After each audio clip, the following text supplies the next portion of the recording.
Dia ingin melihat sejauh mana dia bisa menahan serangan itu. Gumpalan darah perlahan mengalir dari sudut mulut Luo Zheng. Serangan jiwa bisa mengubah seseorang menjadi idiot, dan itu bisa menghancurkan kepala seseorang, tapi itu tidak akan melukai mereka. Luo Zheng telah menggigit ujung lidahnya untuk menjaga dirinya tetap terjaga. Melihat Luo Zheng masih berdiri di tempat dan masih memiliki kekuatan untuk berbicara, mata Wang Yun menyipit.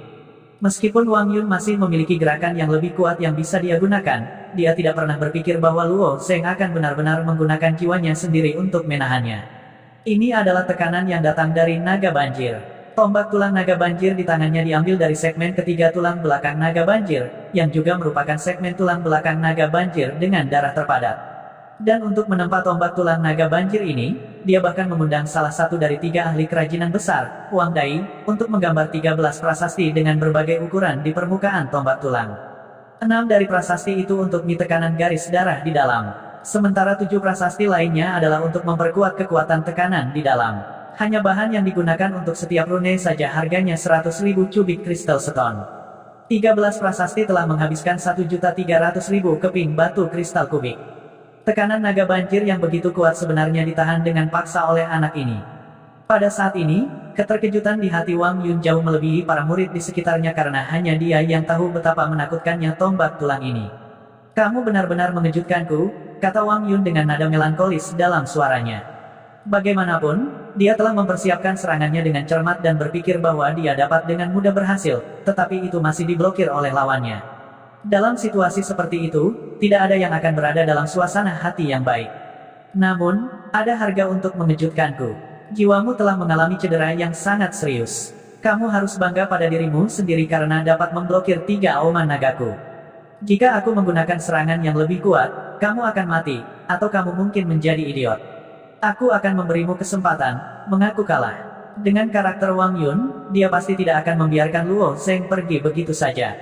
Mungkin Luo Zheng menahan 3 auman naganya, yang membuat kondisi pikiran Wang Yun sedikit berubah. "Mendengarkan apa yang Anda maksud, saya harus berterima kasih kepada Anda karena membiarkan saya mengakui kekalahan," Luo Zheng berkata setelah menyeka darah dari sudut mulutnya. "Ya, kamu sudah menjadi anak panah di akhir penerbangannya. Kamu tidak memiliki kekuatan untuk bertarung denganku." Wang Yun menggelengkan kepalanya. Luo Zheng tersenyum tipis, "Saya akui bahwa Wang Yun, Anda memiliki modal untuk menjadi sombong. Modal Anda cukup untuk membuat sebagian besar murid memandang Anda di Sekte Awan Biru. Tidak mungkin melampaui Anda dalam hidup ini, tapi selalu ada orang yang lebih baik darimu. Modal yang kamu andalkan, mungkin menurutku, tidak cukup bagus." Wang Yun mengangkat alisnya sedikit. Dalam hal ini, Luo Zheng masih bisa mengucapkan kata-kata seperti itu. Entah dia idiot atau dia benar-benar memiliki sesuatu untuk diandalkan. Jelas, Luo Zheng tidak mungkin idiot. Apakah dia benar-benar memiliki cara untuk menghancurkan Dragon Might-ku?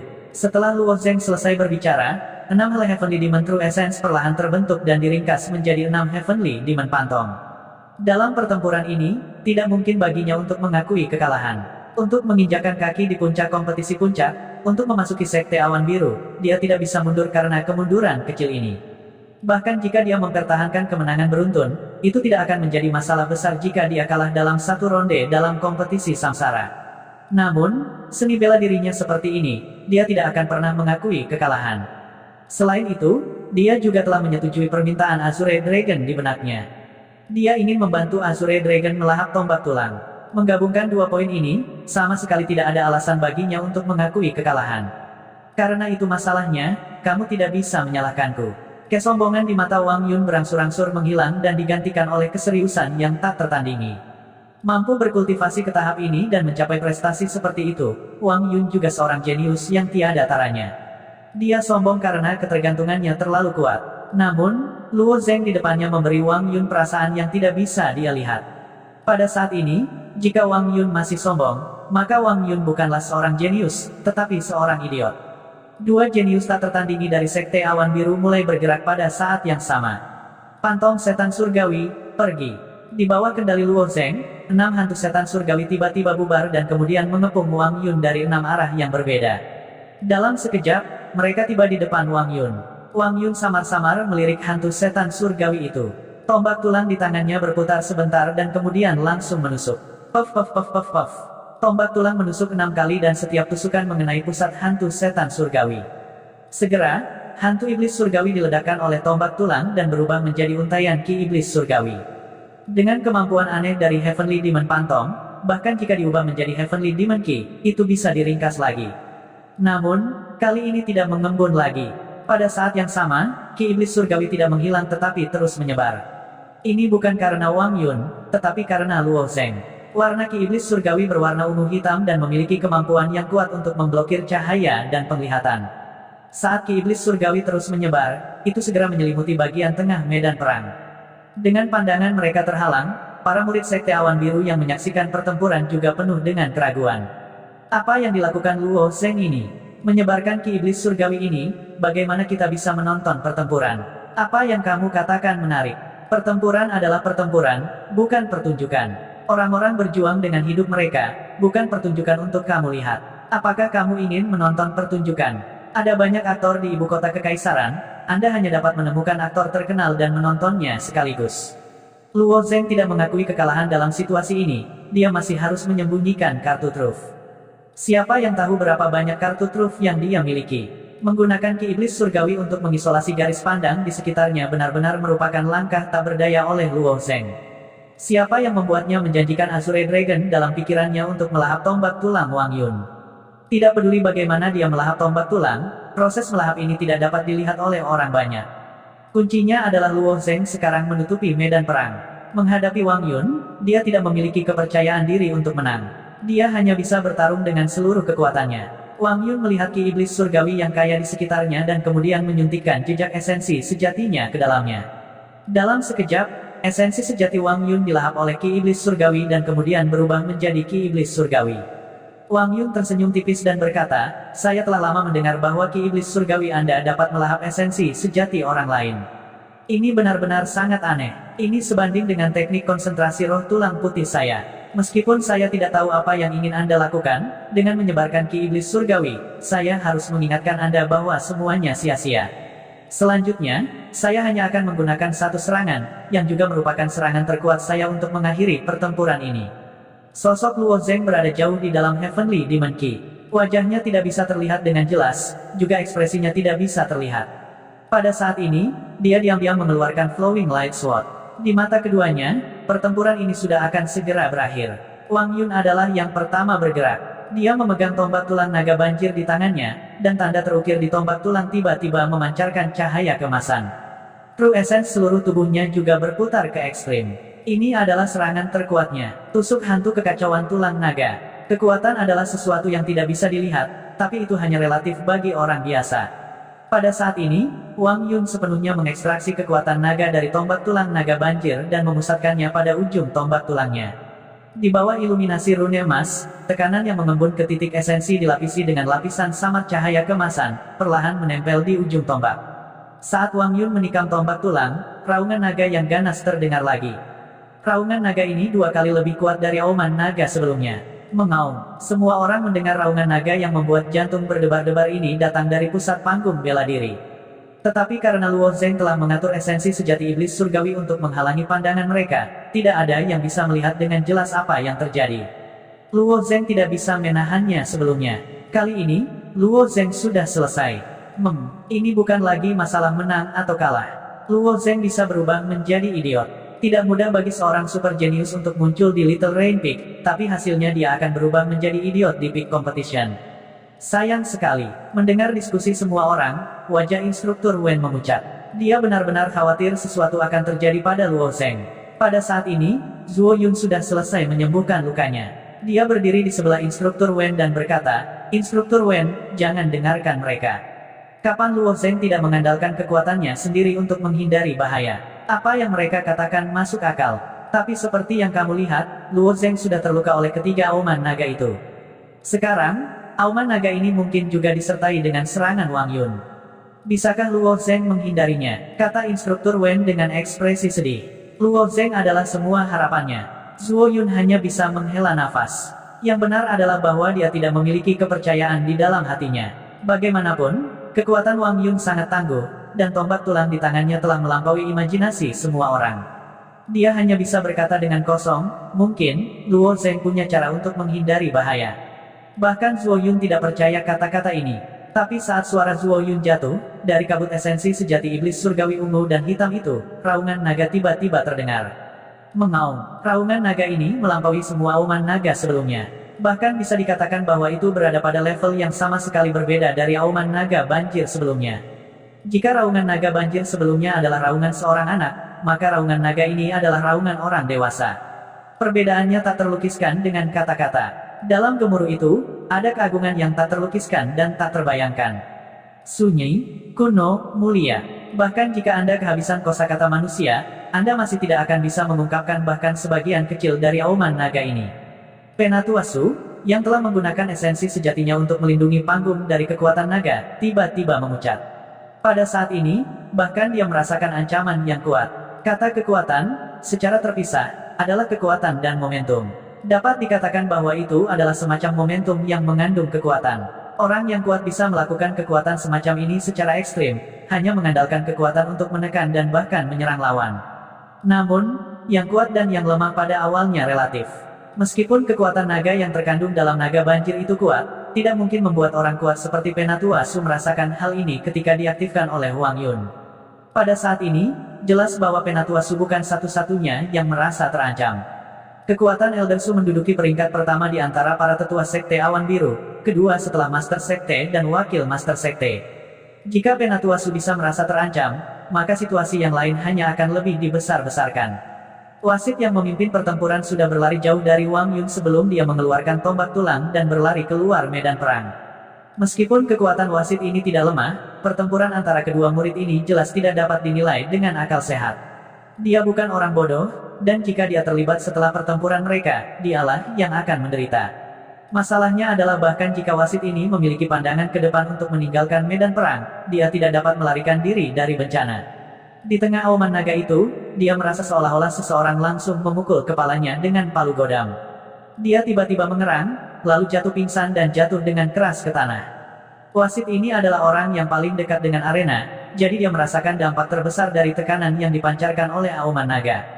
Namun, situasi para murid di sekitar medan perang tidak jauh lebih baik.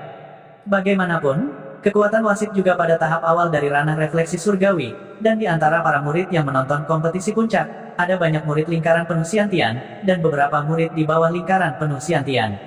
Untungnya, reaksi Elder Su sangat cepat. Setelah merasa bahwa raungan naga mengandung tekanan yang tak terbayangkan, Penatuasu bertindak seolah-olah dia menghadapi musuh besar, dan semua yuan sejati di tubuhnya melonjak seperti air terjun. Truyuan hijau ini sangat aneh, dan begitu Truyuan meresap ke dalam pelukannya, kerutan di tangannya yang seperti kulit kayu benar-benar hilang, dan di tempat mereka ada sepasang tangan putih dan halus. Teknik kultivasi Penatuasu bias terhadap pemahaman kekuatan hidup, jadi perubahan aneh semacam ini, seperti pohon layu yang kembali ke masa mudanya, muncul. Sebenarnya, bahkan Penatuasu sedikit tertekan di dalam hatinya, dan bahkan sedikit geli. Dua junior bertarung di medan perang, namun dia bertindak seolah-olah dia sedang menghadapi musuh besar. Tapi meski geli, dia tidak punya pilihan selain menganggapnya serius. Kekuatan auman naga ini menyebar, dan jika dia tidak berhati-hati dalam menghadapinya, dia takut sejumlah besar murid di puncak akan terluka parah. Bangkit, Tetuasu berteriak ringan, dan tirai cahaya hijau langsung menyelimuti seluruh medan perang. Namun, kekuatan yang terkandung dalam auman naga ini bukanlah serangan langsung. Sebaliknya, itu adalah kekuatan yang menindas yang terkandung dalam jiwa seseorang. Penghalang lampu hijau Elder Su tidak bisa langsung memblokirnya, dan hanya bisa sangat mengurangi kekuatan yang terkandung di dalamnya. Bahkan dengan bantuan Penatuasu, yang sangat mengurangi kekuatan auman naga, banyak murid masih merasa pusing, dan mereka yang sedikit lebih lemah bahkan langsung pingsan. Kali ini, bahkan murid langsung, Xie Yun, Wu Xie, Zhou dan murid luar biasa lainnya yang telah memasuki alam refleksi surgawi, menjadi pucat, dan tidak punya pilihan selain menggunakan teknik kultivasi mereka untuk menahan tekanan ini. Pei Tianyao, yang masih duduk di tempat yang sama, tiba-tiba memiliki tatapan halus di matanya. Dia mengatupkan kedua tangannya dan mulai bermeditasi. Kemudian, 6 bola emas kecil muncul di sekitar tubuhnya dan berputar terus-menerus. Dia bertekad untuk sepenuhnya memenjarakan kekuatan ini di luar tubuhnya. Teknik kultivasi Buddhis luas dan mendalam, dan Pei Tianyao secara alami memiliki keterampilan uniknya sendiri. Dibandingkan dengan Xie Yun dan yang lainnya, situasinya secara alami jauh lebih baik, tetapi tidak dapat dikatakan bahwa itu mudah baginya. Adapun Hua Tianming, pada saat ini, matanya menjadi merah menyala, dan tangan kanannya dengan erat menggenggam pedang di punggungnya. Pedang yang tidak dia ambil dari awal selalu menjadi pendukung terbesarnya. Pada saat ini, dia tidak berdiri di arena, tetapi ada dorongan kuat di hatinya untuk menghunus pedangnya. Pada akhirnya, dia menahan dorongan itu, mengandalkan kekuatan gagang pedang sudah cukup baginya untuk menghadapi kekuatan naga. Si Jingtian sekali lagi berjalan turun dari platform tinggi. Tubuhnya yang kekar berjalan selangkah demi selangkah, menginjak udara seperti seorang jenderal yang dirasuki dewa. Pada saat ini, wajahnya sangat serius. Apa yang terjadi? Bagaimana auman naga ini bisa berdampak seperti itu?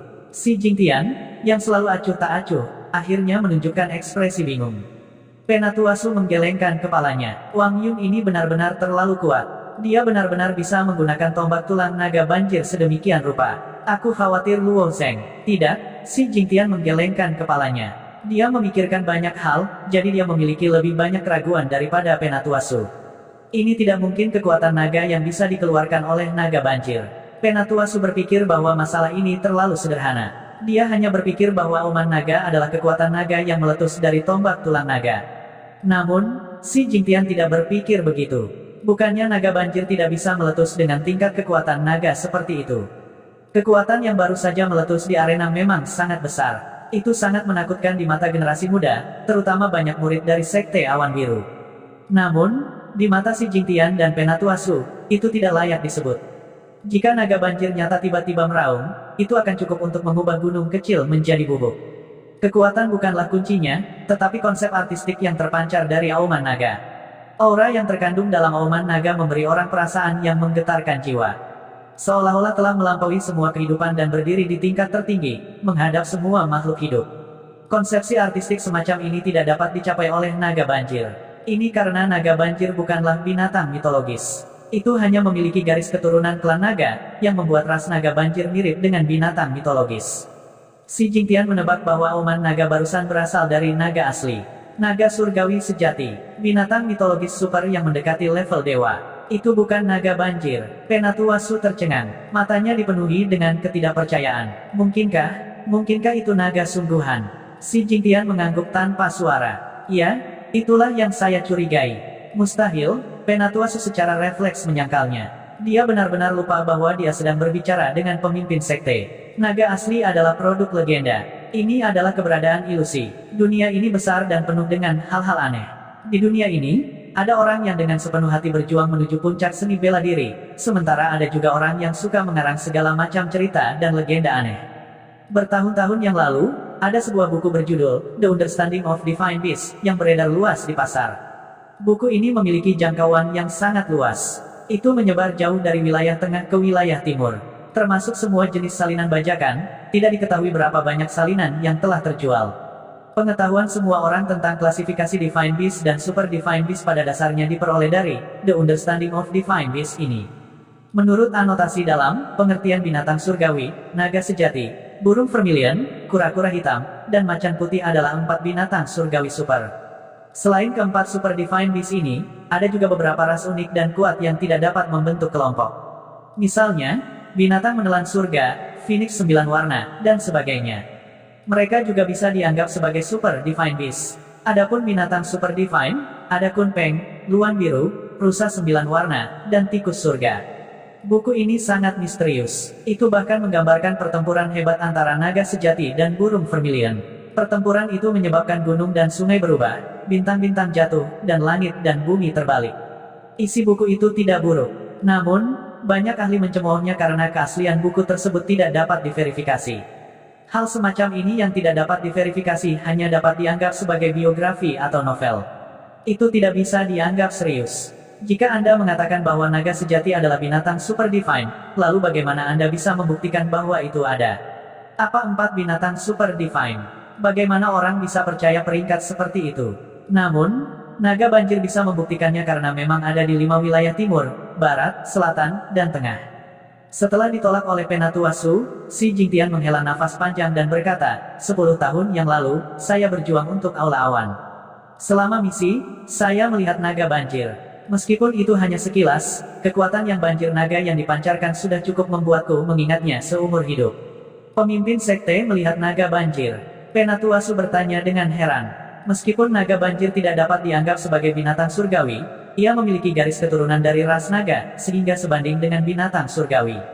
Si Jingtian mengangguk dan berkata, oleh karena itu, saya ingat bahwa aura yang dikeluarkan oleh naga banjir pada dasarnya sama dengan aura yang terkandung dalam tombak tulang naga banjir Wang Yun. Setidaknya, mirip kesan pada saya. Saya tidak dapat mengingatnya dengan salah. Si Jingtian berhenti sejenak sebelum melanjutkan, namun, auman naga tadi benar-benar berbeda dari auman naga banjir. Itu lebih dari satu tingkat lebih dalam. Itu seperti auman dua hal yang sama sekali berbeda. Mengikuti logika si Jingtian, Elder Su juga tenggelam dalam keraguan yang sama dengan si Jingtian. Jika itu masalahnya, bagaimana Wang Yun melakukannya? Bagaimana dia bisa mengaktifkan aura naga asli? Dengan tombak tulang yang terbuat dari tulang punggung naga banjir. Itu tidak mungkin. Sayangnya, esensi sejati iblis surgawi yang dipancarkan dari arena telah sepenuhnya menutupi cerita di dalam. The Heavenly Demon True Essence sangat istimewa, dan mata seseorang tidak bisa melihatnya sama sekali. Bahkan satu. Oleh karena itu, saat ini, si Jingtian hanya bisa menunggu esensi sejati iblis surgawi menghilang. Sebaliknya, petugas lain sibuk pada saat ini. Mereka memegang botol kecil di tangan mereka, dan botol kecil itu diisi dengan ramuan yang bisa menyehatkan jiwa. Mereka akan membagikan satu ramuan kepada murid manapun yang merasa tidak nyaman di bawah aura naga. Adapun mereka yang langsung pingsan, mereka harus mengobatinya di tempat. Tempat kompetisi puncak benar-benar sibuk. Kondisi mentor Wen tidak jauh lebih baik setelah ditindas oleh aura naga tadi. Kepalanya masih berdengung. Namun, pada saat ini, dia tidak khawatir tentang kerusakan jiwanya. Sebaliknya, dia khawatir tentang Luo Zheng di arena. Itu hanya jejak aura naga yang dipancarkan dari arena, dan sebagian besar kekuatannya disaring oleh layar lampu hijau yang telah dilemparkan oleh Penatua Su. Namun, itu masih bisa melukai jiwa mentor Wen. Lalu, apa yang akan terjadi pada Luo Zheng yang berdiri di arena? Jelas, instruktur Wen bukan satu-satunya yang prihatin dengan masalah ini. Selain para murid yang pingsan, semua orang memperhatikan dengan amat situasi di atas panggung. Gumpalan Heavenly Demon True Essence akhirnya perlahan menghilang, memperlihatkan sosok yang agak kurus berdiri tegak di atas panggung. Sosok ini tidak tinggi atau kekar, tetapi dipenuhi dengan kekuatan. Meskipun dia tidak tinggi, dia memberikan perasaan gunung yang menjulang tinggi. Luo Zheng. Pada saat ini, instruktur Wen merasa seolah-olah air mata akan keluar dari matanya. Yang berdiri di sana sebenarnya adalah Luo Zheng. Luar biasa, siapa yang bisa memberitahu saya, apa yang terjadi di sini? Mengapa Luo Zheng berdiri, dan mengapa Wang Yun terbaring di tanah? Kamu bertanya padaku, aku tidak tahu. Aku hanya ingin mengatakan bahwa aku tidak dapat memahami pertempuran ini. Jelas, Wang Yun menggunakan auman naga yang begitu kuat untuk menyerang Luo Zheng, tetapi Luo Zheng adalah orangnya, berdiri di sana. Aku tidak mengerti ini. Jelas, hasil pertempuran di atas panggung benar-benar di luar imajinasi semua orang, dan mereka tidak dapat memahami mengapa peristiwa tak terduga seperti itu terjadi. Luo Zheng, yang memegang Flowing Light Sword, menggelengkan kepalanya dan menarik napas dalam-dalam. Kecemerlangan di matanya menjadi lebih cerah karena jiwanya telah disublimasikan lagi. Luo Zheng memang bisa menahan tusuk hantu kekacauan tulang naga dengan Flowing Light Sword di tangannya, tetapi di hadapan kekuatan naga, tusuk hantu kekacauan tulang naga, Luo Zheng merasa lebih bermasalah. Bahkan jika Luo Zheng habis-habisan, dia hanya akan mampu mengalahkan Wang Yun dengan gerakannya, tetapi tidak mungkin untuk mengalahkan Wang Yun, karena tekanan dari naga banjir terlalu menakutkan. Untungnya, saat Luo Zheng menyerang dengan pedangnya, naga biru di benaknya bekerja sama dengan tindakan Luo Zheng. Raungan naga langsung menekan tekanan naga banjir, dan pada saat yang sama, membuat Wang Yun pingsan. Oleh karena itu, Luo Zheng punya cukup waktu untuk memanggil api hitam di tubuhnya dan melahap tombak tulang naga. Yang mengejutkan Luo Zheng adalah bahwa setelah api hitam memurnikan tombak tulang naga, itu tidak mendapatkan esensi tumpahan surga, tetapi tetesan darah kental yang tidak dapat larut. Namun, darahnya terlihat sangat berbeda dari darah manusia. Darah manusia akan memercik saat jatuh ke tanah, tapi darah di tombak tulang naga itu seperti kerikil. Setetes darah benar-benar memantul ketika jatuh ke tanah. Pada akhirnya, beberapa tetes darah dari kitab api hitam kembali ke pikiran Luo Zheng dan dimakan oleh naga biru. Pada saat yang sama, dua sinar cahaya tiba-tiba keluar dari tungku misterius. Salah satunya masuk ke pikiran Luo Zheng, sementara yang lain langsung masuk ke pikiran Wang Yun. Cahaya warna-warni mengandung kekuatan yang sangat misterius yang bisa langsung memperbaiki kerusakan jiwa. Tidak peduli seberapa serius kerusakan jiwa itu, selama cahaya warna-warni dengan mudah menyapunya, itu bisa dikembalikan ke keadaan semula. Misalnya, ketika Luo Zeng pertama kali membuka tungku misterius ini, jiwanya terus-menerus runtuh, hampir diambang kehancuran, tetapi cahaya warna-warni terus memulihkan jiwanya. Naga biru itu baru saja mengeluarkan raungan naga yang menakutkan, yang mungkin menyebabkan kerusakan permanen pada pikiran Wang Yun.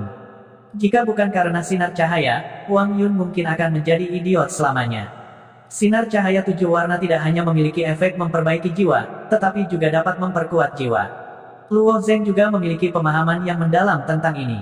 Bagaimanapun, Luo Zeng telah mengambil tombak tulang naga dari tangan Wang Yun.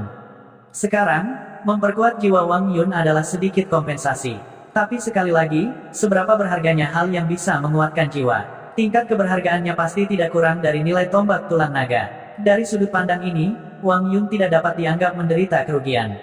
Namun, apakah dia bisa memikirkannya atau tidak, itu terserah dia. Luo Zeng memegang Flowing Light Sword di tangannya dan melambai ke arah kerumunan, menunjukkan bahwa pertempuran telah berakhir. Juri yang tadinya tanpa ekspresi sangat profesional. Setelah dia perlahan bangun, dia menelan pil untuk menghangatkan jiwa dan mengumumkan dengan lemah, "Puncak Yu kecil, Luo Zeng menang, pro murid Wang Yun, kalah." Saat Luo Zeng bersiap untuk bertarung di arena, Si Jingtian dan Elder Su sekali lagi turun. Master Sekte Si, Penatua Su, Luo Zeng menangkupkan tangannya ke arah mereka berdua. Apa yang seharusnya datang akan datang. Luo Zeng juga tahu bahwa dia telah menyebabkan keributan besar, dia takut tidak mudah baginya untuk pergi. Sampai sekarang, ekspresi Si Jingtian sedikit tidak wajar, begitu pula Elder Su. Mereka berdua, seperti semua murid Sekte Awan Biru yang menonton kompetisi puncak, penuh dengan keraguan dan misteri. Sebelumnya, Si Jingtian berpikir bahwa dia bisa melihat melalui Luo Zeng. Dia sangat jelas bahwa Luo Zeng mengolah tinju iblis surgawi. Itu adalah warisan dari ras iblis, dan salah satu salinannya disimpan di paviliun buku surgawi, yang kemudian dipinjam oleh Luo Zeng. Adapun metode serangan jiwa Luo Zeng, meskipun Spirit Stone Tone adalah metode budidaya peringkat surga, itu tidak ada apa-apanya di mata Si Jingtian. Hanya saja Luo Zeng masih sangat muda, namun dia mampu melatih jiwanya sedemikian rupa. Itu memang menakjubkan. Adapun pisau terbang Luo Zeng yang rusak, itu pasti harta karun kuno yang dia peroleh secara kebetulan. Nilai harta ini sulit diperkirakan, tetapi itu tidak menarik perhatian Si Jingtian. Sebagai Master Sekte yang bermartabat, dia tidak akan mengingini harta para muridnya. Belum lagi pisau terbang Luo Zeng yang patah, bahkan jika itu adalah tombak tulang naga milik Wang Yun, dia tidak akan terlalu merasakannya. Lalu ada teknik pedang dasar Luo Zeng yang tidak dapat diprediksi, yang seharusnya menjadi pemahaman Luo Zeng sendiri. Bakat seperti itu juga layak dipuji. Semua ini adalah pandangan Si Jingtian tentang Luo Zeng. Jenius seperti itu sudah cukup untuk menggerakkan hati Si Jingtian, dan dia bersedia mengirim Luo Zeng ke istana Awan Dao. Si Jingtian yakin bahwa penilaiannya terhadap Luo Zeng sangat akurat. Menggunakan 3 tingkatan surga, bumi, dan manusia untuk mengukur bakat seseorang, Luo Zeng setidaknya adalah seorang jenius peringkat surga. Kata, setidaknya, berarti bahwa Si Jingtian telah meninggalkan beberapa kelonggaran dalam evaluasinya, karena mungkin saja Luo Zeng akan melebihi standar seorang jenius tingkat surga. Namun, tidak peduli seberapa jeniusnya dia, tidak mungkin baginya untuk tetap tanpa cedera setelah naga mengaum. Si Jingtian telah menggunakan persepsinya untuk memindai Luo Zeng, tetapi dia tidak merasakan tanda-tanda penurunan aura Luo Zeng. Bahkan, jiwanya tampaknya menjadi lebih kuat. Sebagai pemimpin sekte yang bermartabat, dia benar-benar ingin mengatakan, apa yang terjadi. Siapa yang bisa memberitahuku? Luo Zeng, selamat telah memenangkan pertempuran ini. Melihat Si Jingtian tidak bertanya apa-apa, Elder Su hanya bisa bertanya kepadanya, bisakah Anda memberitahu saya apa yang terjadi ketika Anda jatuh ke tanah tadi? Mengapa Wang Yun yang terbaring di tanah? Elder Su, pertanyaan Anda sedikit aneh. Ketika 2 orang bertarung di arena, akan selalu ada 1 orang yang berbaring. Jika bukan Wang Yun, maka itu aku. Saya tidak tahu bagaimana menjawab pertanyaan ini. Mata Luo Zeng berkilat-kilat, sedikit kelicikan saat dia menjawab dengan serius. Penatua Su tertawa mencela diri sendiri dan berkata, saya juga bertanya terlalu banyak. Saya hanya ingin tahu apa yang terjadi ketika Anda bertarung barusan. Aku tidak terlalu yakin tentang apa yang terjadi barusan. Wang Yun menyerangku dengan tombak tulang dan menggunakan tusuk hantu tulang naga caotik. Pada saat itu, sulit bagiku untuk menghindar dan aku hanya bisa menggunakan pedang untuk melakukan serangan balik. Pada saat itu, raungan naga yang menakutkan tiba-tiba meletus dari tubuh Wang Yun dan saya merasa pusing. Namun, setelah naga mengaum, sinar cahaya 7 warna muncul dan Wang Yun terbaring di tanah. Omong-omong, aneh. setelah saya diselimuti oleh cahaya 7 warna, pusing di kepala saya menghilang. Karena Luo Zheng memilih untuk menelan tombak tulang Wang Yun, dia sudah menyiapkan pidato ini. Dalam pidato ini, 70% kebenaran dan 30% kebohongan bercampur menjadi satu. Mustahil untuk membedakan apakah dia mengatakan yang sebenarnya atau tidak. Cahaya 7 warna, kepala Penatua Su menoleh tajam, tetapi dia memikirkan mengapa cahaya itu begitu ajaib sehingga bisa memperbaiki jiwa yang terluka dalam sekejap. Harus diketahui bahwa bahkan ramuan yang digunakan oleh Sekte Awan Biru untuk memperbaiki jiwa tidak segera efektif. Jika jiwa terluka parah, ramuan itu belum tentu berguna. Jiwa adalah hal yang sangat rapuh dan sangat sulit untuk diperbaiki. Cahaya 7 warna, apakah itu cahaya yang dipancarkan oleh rumput bintang 7? Itu tidak mungkin. Tidak mungkin ada benda suci seperti itu di domain timur. Si Jingtian tidak bisa mengerti. Rumput bintang 7 juga merupakan tanaman legendaris. Dikatakan bahwa selama seseorang dekat dengan rumput bintang 7, rumput bintang 7 akan memancarkan cahaya 7 warna yang dapat menyembuhkan jiwa. Namun, ketika rumput surgawi semacam ini muncul, itu pasti akan menyebabkan dunia berubah. Tidak mungkin menyembunyikannya, jadi Luo Zheng atau Wang Yun tidak mungkin memilikinya. Melihat bahwa si Jingtian telah berhasil disesatkan oleh Luo Zheng tertawa di dalam hatinya. Pada saat yang sama, dia berkata, saya juga tidak tahu apa yang terjadi. Saya hanya tidak tahu bagaimana keadaan kakak senior Wang Yun sekarang. Pada saat ini, seorang diaken telah memeriksa tubuh Wang Yun. Dia segera berkata, melapor kepada pemimpin sekte Si, Penatua Su, Wang Yun tampaknya baik-baik saja. Dia baru saja pingsan sementara. Pemimpin sekte Si mengangguk. Dia melirik Luo Zheng dan mengerutkan kening dalam-dalam. Setelah bertanya kepada Luo Zheng sebentar, jumlah misteri tidak berkurang. Bahkan, ada lebih banyak dan lebih banyak lagi. Aku akan membantu Wang Yun bangun dulu dan bertanya padanya. Tangan Elder Su bersinar dengan true energy berwarna hijau. Dia berjalan di depan Wang Yun dan terus-menerus menyuntikkan energi sejati ke dalam tubuh Wang Yun. Setelah beberapa saat, Wang Yun mengedipkan matanya dan perlahan bangun. Dia membuka mulutnya dan bertanya, di mana aku? Wang Yun baru saja bangun, jadi dia masih linglung. Namun, ketika dia mengulurkan tangannya, dia menemukan bahwa tombak tulang naga banjir miliknya telah menghilang. Tombak tulang naga banjirku. Wang Yun menjadi pucat karena ketakutan. Tombak tulang naga banjir adalah salah satu senjata terpenting Wang Yun. Setelah menggunakannya untuk waktu yang lama, dia telah mengembangkan perasaan terhubung dengan tombak tulang naga banjir. Namun, pada saat ini, Wang Yun tidak bisa merasakan keberadaan tombak tulang naga banjir. Wang Yun, apakah kamu meletakkan senjatamu di cincin spasialmu? Penatua Su bertanya dengan cemberut. Penatua Su dan Si Jingtian tidak melihat tombak tulang naga banjir milik Wang Yun. Mereka mengira dia telah membuangnya. Tidak, Wang Yun juga curiga bahwa dia salah mengingat. Dia melihat melalui cincin spasialnya, tetapi dia masih tidak dapat menemukan tombak tulang naga banjirnya. Ini tidak mungkin. Mengapa tombak tulang naga banjirku menghilang? Saat Wang Yun berbicara, dia menatap Luo Zheng dengan tatapan curiga di matanya. Luo Zheng melambaikan tangannya, menunjukkan bahwa dia tidak tahu. Wang Yun, apa yang terjadi ketika kamu bertarung dengan Luo Zheng barusan? Apa auman naga itu di akhir? Penatua Su bertanya lagi. Meskipun dia baru saja bertanya kepada Luo Zheng, kata-kata Luo Zheng tidak menghilangkan keraguan di hatinya. Wang Yun berusaha keras untuk mengingat kemana perginya tombak tulang naga banjir miliknya. Namun, pada saat dia bertarung dengan Luo Zheng, dia dikejutkan oleh auman naga itu. Dia juga agak bingung tentang pertempuran dengan Luo Zheng. Saya hanya ingat bahwa pada saat saya bertarung dengan Luo Zheng, tiba-tiba ada auman naga yang menakutkan. Ketika auman naga meletus, pikiran saya menjadi hitam dan kesadaran saya menjadi kabur. Saya tidak ingat apa yang terjadi setelah itu. Wang Yun menggelengkan kepalanya, jelas berusaha keras untuk mengingat. Apa yang terjadi setelah itu? Mendengar kata-kata Wang Yun, Luo Zheng menghela nafas lega. Jika Wang Yun bersikeras bahwa dialah yang menyebabkan auman naga, Luo Zheng takut dia akan mendapat masalah hari ini. Bagaimanapun, dia telah menyebarkan Sky Devil Senki-nya terlebih dahulu untuk menghalangi pandangan semua orang.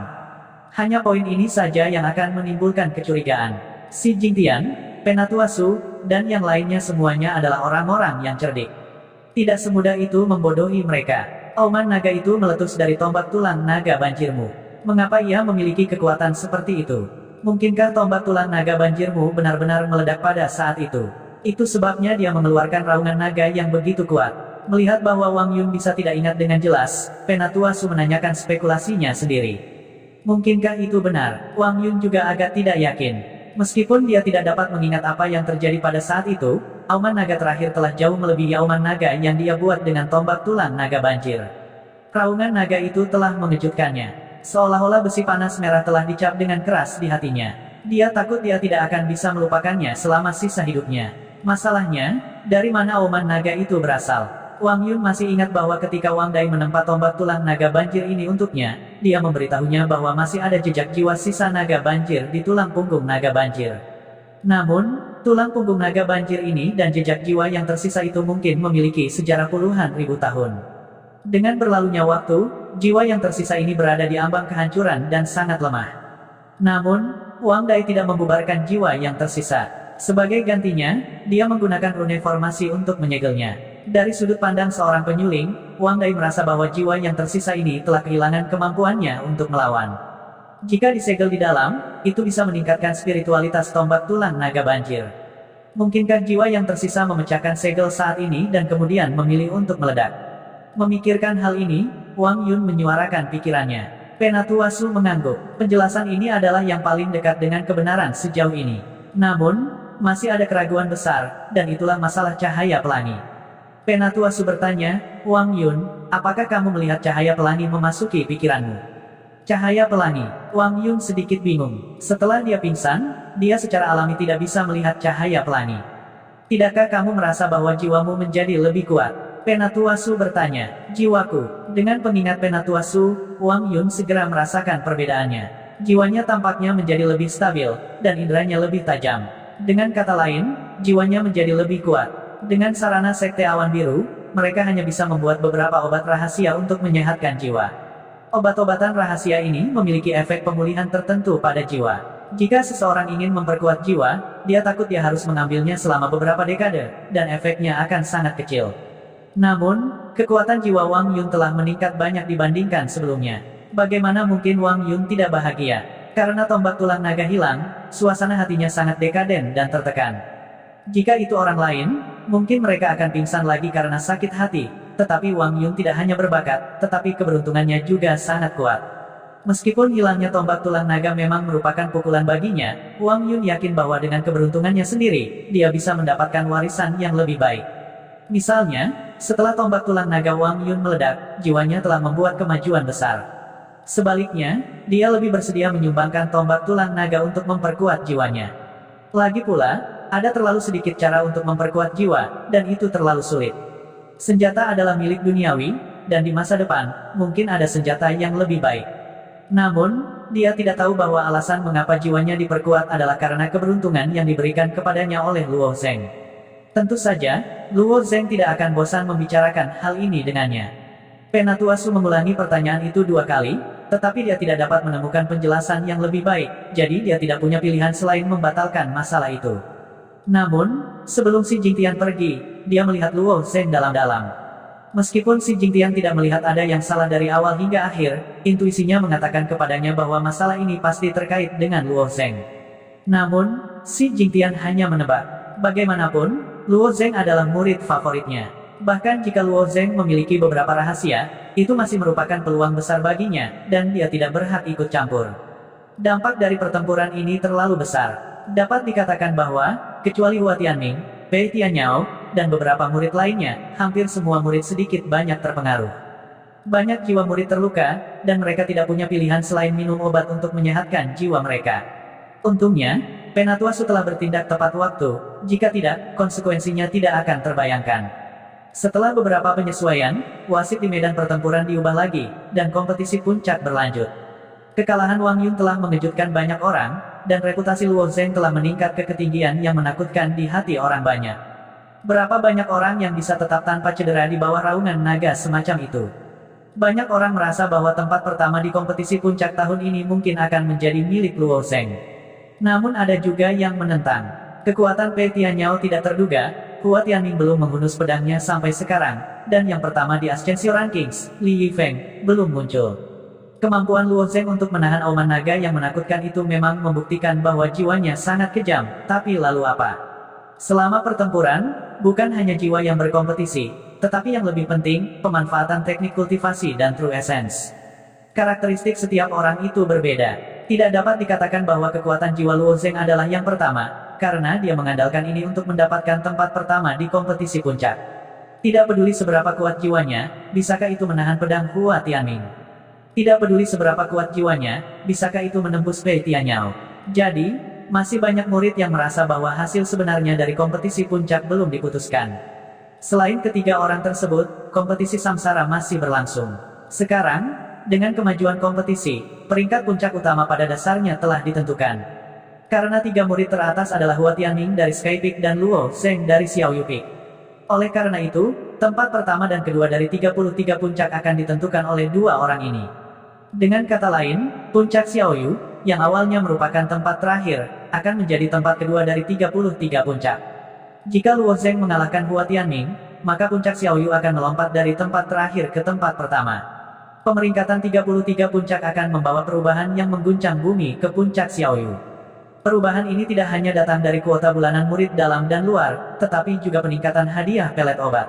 Status murid puncak Xiaoyu juga akan mengalami perubahan kualitatif. Selain itu, sumber daya sekolah awan biru akan lebih condong ke arah puncak Xiaoyu. Manfaat membangun area budidaya rahasia di puncak Xiaoyu sulit untuk dijelaskan. Oleh karena itu, bahkan jika hasil akhir kompetisi belum keluar, seluruh puncak Xiaoyu sudah mendidih dengan kegembiraan. Apakah itu murid dalam atau luar dari puncak Xiaoyu? Pada saat ini, mata mereka berbinar karena kegembiraan. Ketika puncak Xiaoyu dipilih sebagai tempat terakhir dari 33 puncak, banyak murid yang sangat putus asa, tetapi siapa yang menyangka bahwa seorang murid ajaib akan muncul di puncak Xiaoyu? Luo Zeng, yang hanya berada di tahap kedua Xiantian, secara paksa membawa puncak Xiaoyu kedua teratas. Hasil ini tidak terbayangkan bagi para murid dari puncak Xiaoyu, tetapi itu benar-benar terjadi di depan mereka. Mata Zhang Wuxian, Zhou Xian dan Mo Keng juga berbinar karena kegembiraan. Sebagai teman baik Luo Zeng, mereka seperti murid dari puncak Xiaoyu, merasa bangga dan terhormat untuk Luo Zeng.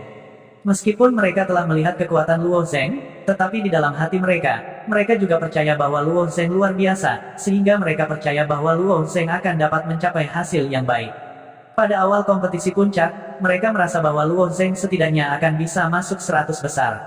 Namun, Luo Zeng dengan mudah melampaui 100 besar, lalu ke 80, ke 50, ke 20, ke 10, ke 5, top 3. Setiap kali Luo Zeng maju selangkah, keajaiban dipentaskan. Jika kompetisi adalah drama yang penuh keajaiban, maka bab terakhir dari drama ini akan membuktikan bahwa Luo Zeng adalah anak ajaib yang sebenarnya. Mata instruktur Wen dipenuhi dengan kepuasan. Baginya, ini sudah cukup, lebih dari cukup. Puncak Xiaoyu berada di peringkat kedua di antara 33 puncak, dan peringkat ini sudah membuatnya sangat puas.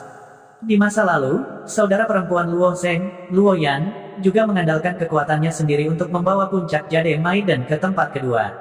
Saya tidak menyangka Luo Zeng akan meniru keajaiban ini 3 tahun kemudian. Seorang instruktur puncak Xiaoyu menghela nafas. Namun, instruktur Wen menggelengkan kepalanya dan berkata, itu tidak sama, Luo Zeng jauh lebih kuat dari Luo Yan.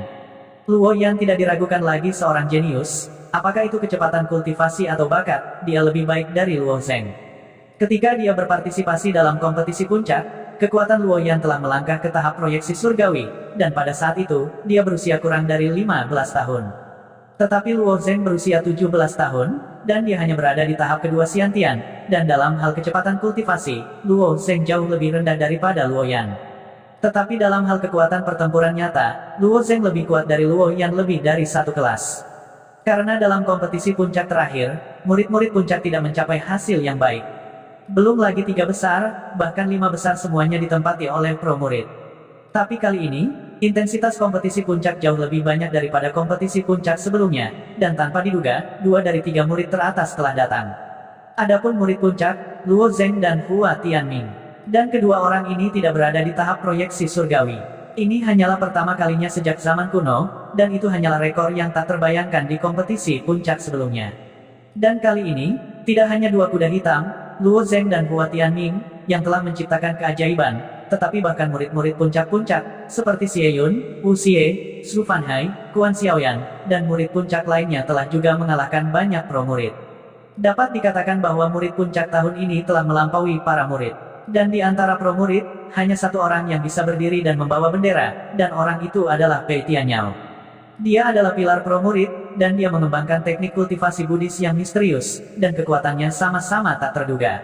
Itu semua tergantung pada apakah Pei Tianyao dapat mempertahankan martabat para pro-murid, dan jika Pei Tianyao kalah, maka tahun ini akan menjadi tahun ketika pro-murid benar-benar kalah. Luo Zeng, instruktur Su dari Lone Sky Summit menggumamkan nama ini. Ingatan instruktur Su tidak buruk, dan tentu saja, dia ingat bahwa ketika Luo Zeng memasuki Gunung Scarlet untuk berlatih, dia tidak hanya membunuh Fang Yusu dan para ahli lainnya, tetapi dia juga membunuh satu-satunya Mirage Beast level 5 di Gunung Scarlet. Dia telah mendapatkan satu-satunya Black Crystal Sword. Sejak berdirinya Gunung Scarlet, tidak pernah ada murid yang bisa mendapatkan Black Crystal Sword. Oleh karena itu, pada saat itu, instruktur Su bertekad untuk membuat Luo Zeng bergabung dengan Lone Sky Summit, dan untuk alasan ini, dia tidak ragu untuk menyinggung Su Lingyun. Sayangnya, Su Lingyun tampaknya telah menggunakan beberapa cara untuk menyuap Luo Zeng, dan membuatnya rela bergabung dengan Lone Sky Summit. Instruktur Su, yang selangkah di belakang, hanya bisa berpikir jahat di dalam hatinya. Luo Zeng memang batu giok yang tidak dipoles, tetapi apakah Lone Sky Summit nomor 1, Lone Sky Summit, memiliki standar untuk mengukirnya? Pada akhirnya, Luo Zeng muncul entah dari mana, dan bersinar cemerlang di kompetisi puncak, dan bahkan menjadi lawan utama murid paling berani dari KTT Lone Sky, Hua Tianming. Jika saja dia bisa memberi instruktur Su kesempatan lagi, dia pasti akan menawarkan harga yang lebih besar selama Gunung Scarlet, dan tidak peduli apa, dia akan membuat Luo Zeng bergabung dengan Lone Sky Summit. Karena Luo Zeng bukan batu giok yang tidak dipoles, dia adalah sepotong emas. Dia tidak perlu diukir, dia tidak akan dikubur dimanapun dia ditempatkan, dan akan bersinar dimanapun dia ditempatkan. Peluang yang terlewatkan adalah peluang yang terlewatkan, siapa yang meminta Su Lingyun selangkah lebih maju darinya? Instruktur Su menghela nafas dalam hatinya, dan menggelengkan kepalanya. Untungnya, Lone Sky Summit masih memiliki Hua Tianming. Kekuatan dan potensi Hua Tianming tidak lebih lemah dari Luo Zeng, jadi masih belum diketahui siapa yang akan keluar sebagai pemenang. Sekarang, saat turnamen samsara berlanjut, semakin banyak murid tersingkir di kotak lotere, dan kemungkinan Pei Tianyao, Hua Tianming, dan Luo Zeng ditarik satu sama lain semakin tinggi. Di bawah pengawasan orang banyak, Diakon menarik satu putaran lagi, dan setelah menyerahkan daftar nama kepada wasit, wasit segera mengumumkan, Hua Tianming dari First Sky Summit versus Luo Zeng dari Light Rain Summit. Akhirnya di sini, pertarungan antara dua jenius super dari Sekte Awan Biru. Aku merasa darahku hampir mendidih. Akankah Hua Tianming menghunus pedangnya? Aku tidak sabar untuk melihat seperti apa pedangnya. Cepat dan gambar itu, wajah Hua Tianming sangat tenang saat dia perlahan berjalan menuju ring pertarungan. Luo Zeng, di sisi lain, berjalan cepat, terlihat sangat santai. Setelah mereka berdua berdiri saling berhadapan, Luo Zeng tersenyum dan berkata, mereka semua ingin melihat pedangmu. Jangan bilang kamu tidak berencana untuk menghunus pedangmu selama kompetisi puncak. Hua Tianming menggelengkan kepalanya dan berkata, saya katakan sebelumnya bahwa saya tidak akan menghunus pedang saya karena saya tidak untuk berpura-pura menjadi misterius. Bagaimana dengan sekarang? Luo Zeng bertanya. Tentu saja aku akan menghunus pedangku, kata Hua Tianming sambil mengulurkan jari-jarinya yang ramping untuk memegang pedang di punggungnya, dan perlahan menariknya keluar, inci demi inci. Setelah menunggu begitu lama, Hua Tianming akhirnya menghunus pedangnya. Ternyata Luo Zeng adalah lawan yang harus dia perhatikan. Pedang macam apa itu? Aku tidak sabar untuk melihatnya. Semua murid menatap Hua Tianming tanpa mengedipkan mata. Ketika Hua Tianming menghunus pedang, kerumunan meledak lagi. Pedang macam apa itu? Apakah itu berkarat? Bagaimana pedang bisa berkarat? Selama ini, petik 2, dengan pengetahuanmu yang terbatas, wajar saja jika kamu menganggapnya sebagai barang rongsokan. Dengan kekuatan Hua Tianming, mengapa dia membawa barang rongsokan di punggungnya? Kamu benar-benar pandai berbicara. Kalau begitu katakan padaku, pedang tak tertandingi macam apa yang bisa berkarat. Pedang yang ditarik Hua Tianming memang pedang berkarat. Dengan tingkat penempaan peralatan di wilayah timur, bahkan senjata tingkat mendalam dapat disimpan selama beberapa dekade tanpa berkarat. Jika senjata tingkat spiritual dipelihara dengan baik, itu bisa disimpan selama ratusan tahun tanpa berkarat. Adapun senjata tingkat abadi, itu bisa disimpan selama ribuan tahun. Pedang yang tidak akan berkarat tidak berarti itu adalah pedang yang bagus, tetapi pedang yang berkarat bukanlah pedang yang bagus. Namun, pendekar pedang terkuat dari generasi muda Sekte Awan Biru menggunakan pedang berkarat, yang membuat para murid Sekte Awan Biru, yang telah menunggu lama, tidak dapat menerimanya. Hua Tianming sepertinya tidak mendengar diskusi di arena. Dia perlahan mengangkat pedang berkarat itu, mengarahkan ujungnya ke tanah, dan berkata, pedang milikku ini disebut korosi darah. Tanda merah di atasnya bukanlah karat, tetapi darah. Darah yang belum hilang bahkan setelah ribuan bertahun-tahun. Kata-kata Hua Tianming sedikit menggerakkan Luo Zeng. Para murid yang mengejek Hua Tianming karena mengeluarkan pedang berkarat karena kecewa juga terkejut. Darah macam apa yang tidak akan hilang bahkan setelah ribuan tahun? Jika darah manusia normal terciprat ke pedang, itu akan cepat mengering dan membentuk noda darah. Namun, setelah jangka waktu tertentu, noda darah akan memudar dan akhirnya larut ke udara. Noda darah tidak akan bertahan lebih dari 3 tahun. Tapi darah di pedang korosi darah Hua Tianming sebenarnya telah bertahan selama ribuan tahun. Mungkinkah itu darah binatang suci? Bagaimana noda darah ini bisa ada di sini? Luo Zeng sangat penasaran. Dia samar-samar bisa merasakan aura luar biasa yang datang dari darah. Hua Tianming menggelengkan kepalanya. Aku juga tidak tahu, tapi pedang korosi darah ini sangat membantu pedang Daoku. Pedang itu bahkan telah mengembangkan jejak spiritualitas dan terhubung dengan pikiranku. Aku memberitahumu semua ini karena kamu juga seorang pendekar pedang. Luo Zeng tersenyum tipis. Hua Tianming ini sangat menarik. Luo Zeng mengeluarkan pedang panjangnya dari cincin spasialnya dan menghunus pedang panjang cahaya mengalir dengan dentang. Pedangku ini disebut cahaya mengalir. Itu adalah artefak abadi tingkat rendah. Bilahnya ditempa oleh Dao Zuxi, kata Luo Zeng perlahan. Pedang ini ditempa oleh Dao Zuxi. Hua Tianming bertanya dengan rasa ingin tahu. Sebagai pendekar pedang, Hua Tianming sangat tertarik dengan semua jenis pedang berharga. Sejak Luo Zeng mengeluarkan Flowing Light ini selama pertempuran terakhir, Hua Tianming merasa agak familiar. Itu hampir sama dengan pedang berharga yang tidak lengkap yang dimiliki Dao Zuxi di lantai 2 pavilion 1000 rahasia. Namun, pedang berharga itu belum sepenuhnya terkondensasi, jadi Hua Tianming bertanya-tanya apakah dia salah melihatnya. Mendengar Luo Zeng berkata bahwa Flowing Light Sword ini ditempa oleh Dao Zuxi, Hua Tianming segera yakin bahwa Flowing Light Sword ini sama dengan pedang berharga di lantai 2 dari Tousan Secrets Pavilion. Namun, pedang berharga itu belum terkondensasi. Bagaimana itu bisa menjadi artefak abadi? Hua Tianming segera menanyakan pertanyaan ini. Jika saya ingat dengan benar, pedang ini harus menjadi salah satu dari 3 senjata yang ditempa oleh Che Daoxi ketika dia masih hidup. Tanpa kondensasi Che Daoxi, pedang berharga ini hanya dapat dianggap sebagai pekerjaan yang belum selesai. Saya ingin tahu, siapa yang Anda temukan untuk menyelesaikannya? Proses kondensasi terakhir. Hanya ada 3 pandai besi master yang tersisa, dan tidak ada dari mereka yang memiliki kemampuan untuk memperbaiki artefak abadi ini. Hua Tianming hanya ingin tahu, jadi dia menambahkan, saya hanya ingin tahu. Saya ingin tahu siapa lagi di wilayah timur yang dapat memperbaiki artefak abadi, dan bahkan membantu Che Daoxi menyelesaikan mahakaryanya. Jika Anda merasa sulit untuk menjawab, Anda dapat memilih untuk tidak menjawab. Secara umum, ahli kerajinan lebih akrab dengan senjata yang mereka tempa, dan lebih mudah bagi mereka untuk menanamkan pemahaman mereka tentang jalan evolusi surga ke dalam senjata. Namun, bahkan lebih sulit bagi orang lain untuk memadatkan pedang berharga Che Daoxi yang belum selesai menjadi artefak abadi. Setidaknya di domain timur, tidak ada yang memiliki kemampuan untuk melakukannya. Mendengar pertanyaan Hua Tianming, semua orang menjadi penasaran. Ternyata ada cerita di baliknya. Sebagai murid dari Sekte Awan Biru, mereka kurang lebih telah mendengar tentang legenda Che Daoxi. Secara alami, banyak dari mereka tahu bahwa Che Daoxi telah meninggalkan pekerjaan yang belum selesai ketika dia masih hidup. Karena itu, mereka juga ingin tahu jawabannya. Haha, aku memurnikan pedang ini di puncak pencelupan api, jawab Luo Zeng jujur setelah berpikir sejenak. Hua Tianming sangat jujur, jadi dia secara alami tidak akan menyembunyikan apapun.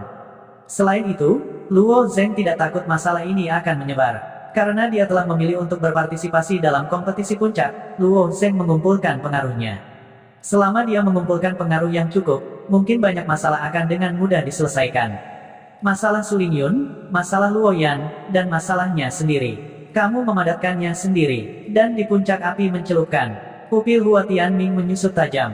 Luo Zeng mengangguk, tepatnya, saya menggunakan tungku kerajinan dari Deeping Fire Peak untuk memadatkannya. Mendengar kata-kata Luo Zeng, ada kegemparan di arena. Tidak mungkin, Luo Zeng memadatkan artefak abadi sendiri. Bukankah itu berarti dia berada di level Grand Master pemurnian? Jangan serang saraf rapuhku lagi. Bisakah Grand Master pemurnian tidak dibesar-besarkan? Dia tidak membual, kan? Energi seseorang selalu terbatas. Kultivasi seni bela dirinya sudah sangat tidak normal, namun dia dapat memadatkan artefak abadi sendiri. Hal ini tidak baik untuk dibanggakan, kan? Cari tahu, ada begitu banyak murid di puncak api mencelupkan, mudah untuk mengetahuinya. Luo Zeng tidak perlu membuat kebohongan tingkat rendah seperti itu. Ketika si Jingtian mendengar ini, dia mengambil napas dalam-dalam dan melihat Penatua Su, yang berada di sampingnya. Elder Su segera mengangguk dan berkata, saya akan mengatur seseorang untuk pergi ke Deeping Fire Peak untuk mencari tahu. Bahkan untuk Blue Cloud Sect, Refining Grandmaster adalah keberadaan yang sangat penting. Tidak heran si Jingtian sangat menghargainya. Cepat kirim seseorang untuk mencari tahu, lalu kirim kembali berita itu sesegera mungkin. Namun, menurutku hasilnya tidak penting lagi, seru si Jingtian sambil menggelengkan kepalanya. Penatua Su bertanya, Tuan Sekte, apakah Anda percaya apa yang dikatakan Luo Zheng? Apakah dia benar-benar memadatkan artefak abadi sendirian? Bagaimana denganmu? Si Jingtian bertanya. Saya percaya padanya, kata Elder Su sambil tersenyum. Si Jingtian mengarahkan jarinya ke Elder Su. Dia tidak tahu harus berkata apa tentang bakat luar biasa Luo Zheng. Akhirnya, dia berkata, saya juga percaya padanya. Orang ini telah memberi saya terlalu banyak kejutan. Belum lagi dia secara pribadi mencium artefak abadi. Saya bahkan akan percaya jika Anda mengatakan bahwa dia adalah reinkarnasi dari yang abadi. Cerita bersambung. Terima kasih yang telah menonton. Jangan lupa like, comment, and subscribe, karena subscribe itu gratis.